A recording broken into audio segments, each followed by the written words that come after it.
Hey y'all, it's your girl Missniecytv, and I'm here to do a review for The Chi Season 6, Episode 4.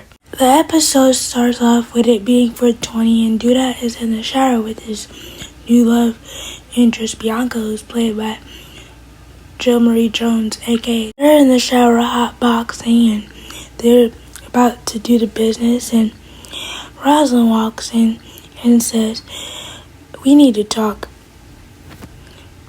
I still don't understand how they're comfortable with the open relationship thing, but if they like it, I love it.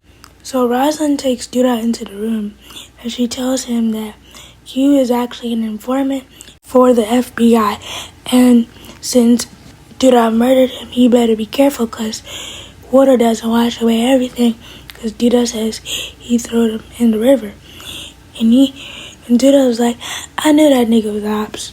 I'm like, Duda, for real. Rosalind tells him that you better be careful what he says and does, because if they find out that you have something to do with it, you can go to jail for the rest of your life. We have Rashad, Victor, and Emmett. And Emmett comes downstairs frantically looking for the gun, because he's still looking for it. You don't know where it is. And Rashad goes, "Calm down. You need to hit this." Because they're all sitting around smoking because it's 420. And Emmett says, "I can't do that right now. I'm looking for something. Rashad says, "Calm down. You'll find it."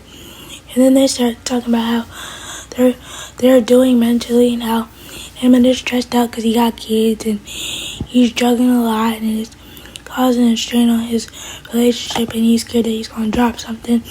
And Rashad's talking about how he lives with his girl and he can't find a job because he's a felon. And Victor's talking about how he's dealing with a lot, trying to juggle being the counselor in another city, and it's hard.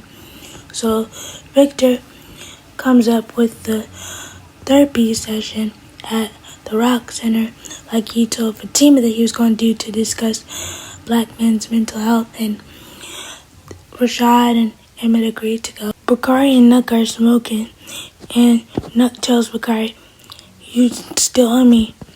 And Bakari's like, "You know I'm good for it." I'm like, "Bakari, why is you smoking with this man anyway?" I have Rob and Tiff talking, and Tiff tells Rob that Nuck is always hitting him up for weed. And they're also talking about how they're going to hit up Cairo and tell them that they're ready to go to read. And then we have Duda and his crew going into the warehouse, and one of his crew members has a bag of money in his hand, and he takes some money and throws it to the person that's working on the car. And I'm like, who's working on the car? It happens to be Rashad. So I'm like, Rashad, you really did take Bakari's offer and start working with Duda? This could lead to nothing but trouble. But I understand that you need the money, but this is not the way to get the money, baby. And Rashad says, "The last time I held this amount of money, I just got done robbing a bank." And Duda, in his sinister voice, says, "I like to pay people for their time." Then we have Nuck and Duda talking, because after Duda is done talking to Rashad, Nuck says, "Boss, I gotta talk to you." He takes Duda into a room and shows him this bag full of guns, because he said that the client didn't show. And Duda's yelling and screaming like, "Get this out of here, get this out of here. I don't need this near me right now." Because Rosalind already told him that he could go to jail for murder. So if they find those guns, it's over for him. Then Duda and Nuck asked Bakari, "Do you know somebody that can get rid of this?" And of course Bakari says, "Yeah, I know somebody." Then we have Dre's ex-girlfriend Monica popping up to the scene, and Dre and Monica are both surprised, but Dre asks Monica, "What are you doing here?" She says, "Tracy asked me to give massages to the crew members." Dre's like, "She didn't tell me anything." Monica's like, "I didn't know she had to tell you." Then we have Gemma's dad telling her that she's running out of money, and Gemma's like, "I know." And Gemma's dad is like, "You better come up with something fast, because if you don't, then I'm going to put you in college." Gemma's like, "College is a scam, and that's not what I want to do. Maisha's working really hard, and I want to stand beside her." And Gemma's like, Dad is like, "You better do it fast, because even people in the music industry have deadlines." And Gemma's like, You can support Tiara's dreams, but you can't support mine. Then we have Fatima talking to her friends, and her friends are trying to convince her that she needs to let Victor take care of her. And Fatima's like, I don't want to do that. I want to bring something to the table too, because it's his house. And her one friend's like, you need to live the fairy tale dream, because you always wanted a family and to build a house, and now you finally got it. You don't want to let that man take care of you. And the other friend's like, let her live the way she want to live, because nobody wants to be like you. Then back at the Rock Center, we have Monica and Dre again, and Monica's asking Dre to go to coffee with her. And Dre's like, I can't do that, because if I tell my wife that I was with my ex-fiance, she gonna not trust me.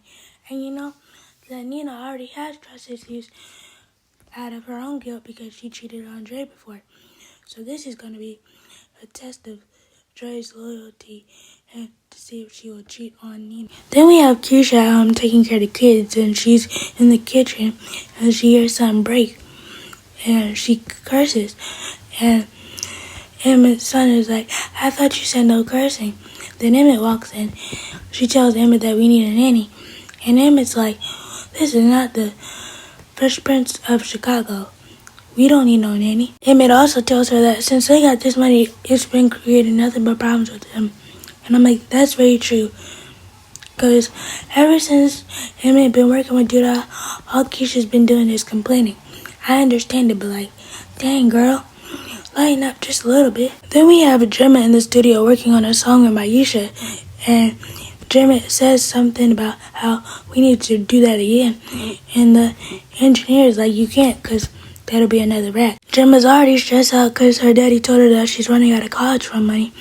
So after the studio session, Gemma tells Maisha that she needs to warm up before she gets to the studio so it wouldn't cost them more money. And Maisha tells her, I'm trying and I'm working really hard. Gemma's like, you ain't working hard enough, and I need another song that's iconic for you. And Maisha's like, I'm just my voice. And I'm like, I know this partnership between Gemma and Maisha is not going to last long. Then we have Nuck sitting in Pastor Stanley's office. And when Pastor Stanley walks into the room, Nuck says, I'm here to drop off Dudah's tithes and offerings. And Papa Stanley is like, didn't I already tell you that I'm not doing this no more? And you can't force me to. Nuck takes it upon himself to pull out his gun. But Papa Stanley is not backing down. I'm like, yes. Then we have this cute scene with Papa Kenya, and they're on a date. They were going bowling, and Papa's showing her how to bowl. Because Papa said that he's been on a bowling league since he was 7. And Anita Baker's playing, and they share their first kiss. I'm like, aw, Papa really has a girlfriend now. We have Rosalind coming to talk to Victor about what she told Duda earlier, about how he could go to jail for murdering Q. And she asked Victor, did he see something or did he know something? Victor says, when I seen Q, he was already halfway dead. And your husband just finished him off. And Rosalind's like, so you're an accomplice. Victor didn't say anything. And Rosalind's like, you didn't see nothing, you don't know nothing, and you didn't hear nothing. And if you say something, it's better than the alternative. Then we have Cairo showing Rob and Tiffany how to grow the weed and teaching them the different strands of weed and how to grow it properly. And he tells them that they're going to need 2 spaces if they want to properly grow the weed, and so that it doesn't have a lot of different seeds in it. And Tiffany's like, you didn't tell us that we needed 2 spaces. You only told us that we needed 1. So we need to get more money so that we can have 2 spaces. Then we have the kids having game night at Kevin's house, and it's boys versus girls, and everybody's taking shots at everybody, and the shots are very personal. Then we have Kevin over there sitting there high, and he tells Maisha that he would never cheat on her. And I'm like, Kevin, y'all supposed to be keeping it low-key, but the things you saying and doing is not very low-key. We have Emmett and Darnell and the kids arriving at the Rock Center, because earlier Keisha told Emmett that he has to watch boys. But somebody from the Rock Center tells Emmett that they have childcare. So he decides to send the kids with the childcare person. And Darnell's like, when you get inside, let me talk to you for a minute. Once they get inside, Darnell tells Emmett that he needs to watch the company he keeps. And I know you're probably looking for your gun. I got it, because you were really stupid for leaving it in a nightstand like that, knowing you got kids. And what if the kids would have got hold to it? Emmett said that was the main reason I was looking for it. Give me my gun back. Darnell's like, no. If you really need it, I'll give it to you. But until then, I'm keeping it. And you still need my protection. It's the time for the therapy session, and everybody is there. Marcus, Rashad, Victor, Emmett, Darnell, and Quincy. And everybody's talking, and Victor starts by saying that his job is hard, and he's trying to balance it all, but it's hard having to lie and having a job that people won't be pleased with you all the time. It's really hard, and I'm trying to juggle it. Then Marcus goes, he says, I'm trying to juggle my relationship with Gemma and my relationship with this new lady I'm dating without them feeling like they have to kill each other, because Gemma's just used to it being her all the time. Rashad talks about his challenges of being a felon, not finding a job, and living with his girlfriend that takes care of everything. And Emmett talks about his challenges of being a father and juggling money. And he also talked about his experiences with Darnell not being there. Keisha finally makes it to Tiffany's house, and they're smoking, and Keisha tells Tiffany the challenges that she has with Emmett, and Tiffany's like, don't be scared to check him. And Keisha's like, I'm not.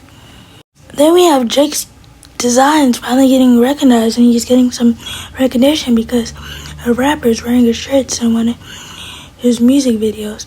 I'm like, aw, Jake, you're finally getting noticed. But Gemma's like, his lyrics are misogynistic. Drake is like, that's what rappers do.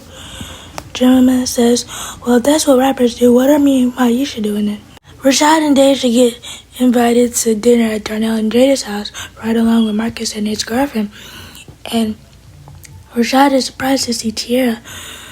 And Deja's like, the last time I seen you, you were on a double date with Victor. And Tiara's like, you know how that ended? And they start asking Tiara questions because they don't know her. And Rashad chimes in after every question that they ask Tiara. And I'm like, Rashad, you're making it very obvious that you and Tiara had something going on. Then we have Duda and Bianca talking, and they're talking about who they want to take over when Duda's gone, because Duda says, I'm not going to be here forever. I'm like, Duda, are you foreshadowing something? Like, I'm choosing Nook. And Bianca's like, that's the best option because he's just as cold-hearted as you. Rashad coming over to talk to Duda again, and I'm like, why are you here? But then I remember Bakari said he knew somebody to take the guns, and it happens to be Rashad. They open the bag full of guns, and Rashad looks scared. And Rashad agrees to stay out of trouble. And then the other guy that works for Duda says, just take these guns and we'll pay you a fee. Rashad's like, I'm not doing it. Rashad leaves, and Bakari's like, I'll talk to him. Then we have Rob and Tiffany going over to Victor to see if they could get a permit to grow their own weed.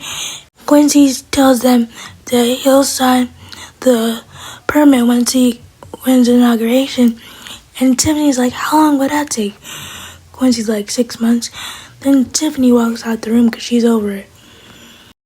Rob stays and he talks to Victor, and he asks, Victor, do you know who killed my uncle? Victor's like, no, but I know that he had a lot of enemies. Rob says, you better not be lying.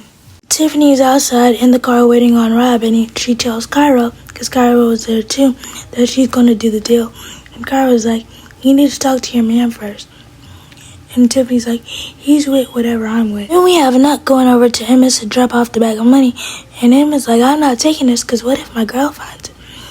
Nut is like, she won't find it. And you won't take it after all we done for you. But Emmett decides to take it. I'm like, the episode ends with Reverend Stanley preaching a sermon about how there's a lion in the city that's coming after their prey. And he prays that their family isn't next because he's coming after their young. And what was crazy is Tracy, Duda, Nuck, Bakari, and Emma and Keisha are in the congregation. And when he says that, the camera points to each and every one of them. But he's like, we gotta get this devil out of our city, because if he doesn't get out of our city, he's coming after us all. And Duda tells Nuck to take care of it, because Duda took that sermon very personally. Yes, it was about you, but Nuck says, of course he's going to take care of it. I'm like, Lord, please don't let nothing happen to Reverend Stanley. It will be the end of Bakari and Papa's relationship, and it will change Papa as a person. Let me know what you guys think about the episode. Please be sure to like, comment, subscribe, turn on your bell notifications. Bye.